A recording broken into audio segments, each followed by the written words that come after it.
சென்னை தீநகரில் உள்ள தனியார் மண்டபத்தில் உலக மகளிர் தின விழாவினை முன்னிட்டு 24ஆம் ஆண்டு விழா வெகு சிறப்பாக கொண்டாடப்பட்டது.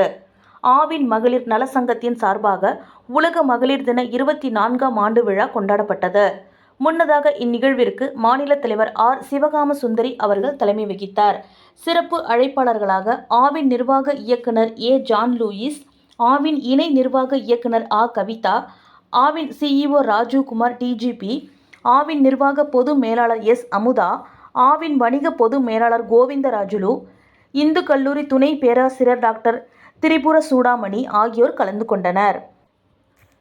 முன்னதாக நலத்திட்ட உதவிகளை ஆவின் மகளிர் நல சங்கத்தின் மூலம் விக்ராந்தி முதியோர் இல்லத்திற்கு ரூபாய் 75,000 மற்றும் நினைவு பரிசு, ஞானதர்ஷன் கண்கள் இழந்த கண்மணிக்கு ரூபாய் 50,000 மதிப்பில் நலத்திட்ட உதவிகள், சால்வேஷன் டிரஸ்ட் ரூபாய் 50,000 மற்றும் உடைகள் வழங்கப்பட்டது.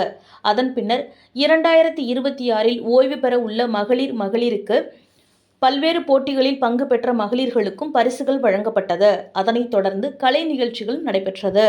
நிகழ்ச்சியினை கௌரவ தலைவர் டி. மாணிக்கவல்லி, பொது செயலாளர் எம். கல்பனா, பொருளாளர் எஸ். ரேவதி, இணை பொருளாளர் ஏ. பிரசில்லா, இணை செயலாளர்கள் K. Dakshayani, K. Little Sujitha, R. Selvarani, செயற்குழு உறுப்பினர்கள் R. P. Deepasoundari, P. Susheela, S. Sivakami, M. Archana, G. Chathurthi, M. Kalaivani, S. Eswari, L. Lalitha, S. Hemavathi, A. Sharmila Devi, S. Rajashree உட்பட நல சங்க உறுப்பினர்கள் சிறப்பான முறையில் நிகழ்ச்சியினை ஏற்பாடு செய்திருந்தனர்.